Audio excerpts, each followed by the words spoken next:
दोस्तों, क्या आपका सिलेक्शन ग्रामीण डाक सेवक के पोस्ट में हो गया है या फिर आप अप्लाई करने का सोच रहे हैं? तो दोस्तों, ये वीडियो आपके लिए है क्योंकि इस वीडियो में ऐसा बहुत कुछ जानने को मिलेगा जो आपको इस पोस्ट में ज्वाइन करने के पहले जानना बहुत ज़रूरी है। तो दोस्तों, अगर आपका सिलेक्शन हो गया है तो दुनिया का सबसे बड़ा पोस्टल नेटवर्क में आपको स्वागत है।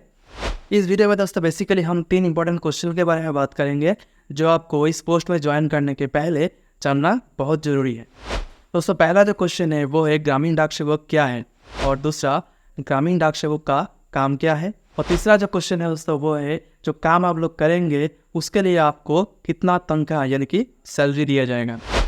तो हेलो फ्रेंड, मैं हूं खालिद। अगर आप देख रहे हैं जीडीएस की पोस्ट, तो चलिए चलते हैं पहला क्वेश्चन की ओर के ग्रामीण डाक सेवक क्या है।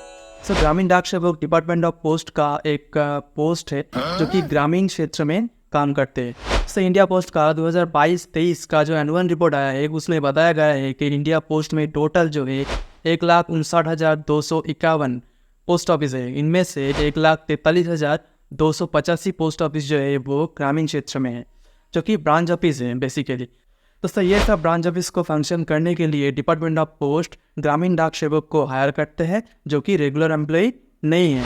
और दोस्तों, ये मेरे बात नहीं है, ये डिपार्टमेंट ऑफ पोस्ट का मानना है और एक कोर्ट का जजमेंट भी है जहां बताया गया है ग्रामीण डाक सेवक्स are holder of civil post but they are outside the regular civil services, hence they can not be treated as regular employ. मतलब जीडीएस पोस्ट सिविल पोस्ट तो है लेकिन रेगुलर सिविल सर्विस से वो बाहर है, इसीलिए दोस्तों ग्रामीण डाक सेवक को सैलरी नहीं दिया जाता। ग्रामीण डाक सेवक को जो मिलते हैं वो टीआरसीए मिलते हैं, यानी कि टाइम रिलेटेड कंटिन्यूटी अलाउंस। मतलब कि आपको जो सैलरी मिलते हैं वो समय के हिसाब से मिलते हैं, और आज के डेट में जीडीएस को जो है 4 घंटे और 5 घंटे का सैलरी दिया जाता है। दोस्तों, जैसा कि मैंने बताया कि इंडिया पोस्ट का 90% जो पोस्ट ऑफिस है वो ग्रामीण क्षेत्र में है, और ये सब पोस्ट ऑफिस को चलाने के लिए जो लोग यानी कि जो एम्प्लॉय यहाँ पे काम करते हैं उसको ग्रामीण डाक सेवक कहा जाता है। लेकिन दोस्तों, आज के डेट में यानी कि 7CPC इम्प्लीमेंट होने के बाद ग्रामीण डाक सेवक और ग्रामीण डाक सेवक नहीं रहा।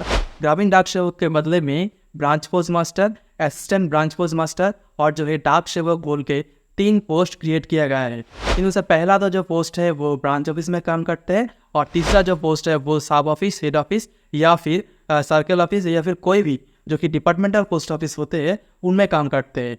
इससे आता है दूसरा क्वेश्चन की ओर। दूसरा जो क्वेश्चन था वो था ग्रामीण डाक सेवक का काम क्या है। दोस्तों, पहले आते हैं बीपीएम की ओर। दोस्तों, बीपीएम यानी कि ब्रांच पोस्ट मास्टर जो कि एक ब्रांच ऑफिस का इंचार्ज है। दोस्तों, उनको जो अकाउंट ऑफिस से मेल यानी कि चिट्ठी वगैरह जो आते हैं उसको रिसीव करना होता है, और जो एबीपीएम है उसके माध्यम से जो डिलीवरी में भेजना होता है। और साथ ही साथ दोस्तों जो रिटर्न होते हैं चिट्ठी वगैरह या फिर कोई नया बुकिंग होते वो भी जो असिस्टेंट बीपीएम है उसके माध्यम से अकाउंट ऑफिस में यानी कि डेस्टिनेशन में भेजना है। साथ ही साथ दोस्तों बैंकिंग का काम भी आज के हिसाब डेट में करना पड़ता है, यानी कि कस्टमर का डिपॉजिट लेना, कस्टमर को विड्रॉल देना, नया अकाउंट्स खोलना, यानी कि सेविंग्स का जो काम है वो बीपीएम को करना पड़ता है। उसके साथ दोस्तों आज के डेट में इंडिया पोस्ट पेमेंट बैंक यानी कि आईपीपीबी का जो बैंकिंग सर्विसेज है वो भी बीपीएम को ही करना पड़ता है। उसके दोस्तों जो इंडिया पोस्ट का आज के सिटीजन सेंट्रिक जो सर्विसेज होते हैं जैसे कि आधार, पासपोर्ट, फ्यूचर में अगर कोई भी नया सर्विसेज आएगा वो भी जो है बीपीएम को ही करना पड़ेगा, जो कि बीपीएम के लिए ही जो डिपार्टमेंट सोच के ये सब सर्विसेज लाते हैं। दोस्तों, असिस्टेंट ब्रांच पोस्ट मास्टर यानी कि एबीपीएम जो है एक तरह से बीपीएम को असिस्ट करते हैं काम करने में, जैसे कि अकाउंट ऑफिस से मेल लाना, अकाउंट ऑफिस में मेल भेजना या फिर डिलीवरी करना, या फिर आज के डेट में इंडिया पोस्ट का जो डोर स्टेप सर्विस होते हैं जैसे कि बैंकिंग सर्विस हो गया, मेल सर्विस हो गया, ये सब सर्विस जो है डोर स्टेप डिलीवरी करने में जो है एबीपीएम यानी कि assistant branch post master BPM को असिस्ट करते हैं। तो सर तीसरा जो कैटेगरी का एम्प्लॉई है जीडीएस एम्प्लॉई वो है डाक सेवक, और ये जो डाक सेवक है दोस्तों वो सब ऑफिस और हेड ऑफिस में काम करते हैं, और कोई भी ऑपरेटिव ऑफिस या फिर एडमिनिस्ट्रेटिव ऑफिस में जो है काम कर सकते हैं। और उसका काम कुछ अलग तरह सा का होता है, जैसे कि बेसिकली ये मेल एक्सचेंज करने में काम आते हैं, और ऑफिस का जो इंटरनल काम होते हैं वो भी आज के डेट में डाक सेवक को करना पड़ता है। दोस्तों, अब आता है तीसरा क्वेश्चन में। तीसरा जो क्वेश्चन था वो था ये जो काम ग्रामीण डाक सेवक करते हैं यानी कि बीपीएम, एबीपीएम और डाक सेवक करते हैं, इनके लिए दोस्तों इसको कितना सैलरी दिया जाता है।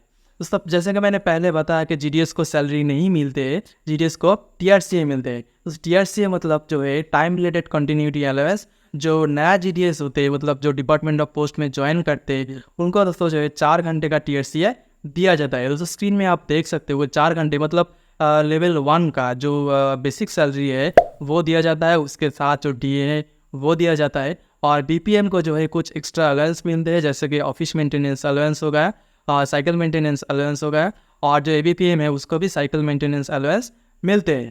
तो सर एक बीपीएम का अगर एक पहले महीने का सैलरी कैलकुलेट किया जाए तो कुछ इस तरह आते हैं। सब बेसिक टीआरसीए जो है बीपीएम को मिलते हैं वो है 12,000 रुपये।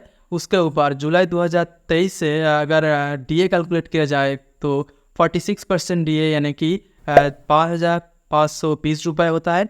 और बीपीएम को जो है इनिशियली 250 रुपये का ऑफिस मेंटेनेंस अलाउंस दिया जाता है, यानी कि टोटल जो है कुल मिला के 17,770 रुपये, जो कि एक बीपीएम का स्टार्टिंग महीने का सैलरी हो सकता है। दोस्तों एबीपीएम और डाक सेवक इन दोनों का जो टीआरसी है वो सेम होता है, यानी कि 4 घंटे का जो टीआरसी है वो है 10,000 बेसिक टीआरसी है। उसके ऊपर अगर डीए कैलकुलेट किया जाए तो 46% डीए यानी कि 4,600 रुपये, और जो है साइकिल मेंटेनेंस अलाउंस दोनों को मिल सकता है जो कि होता है 180 रुपये।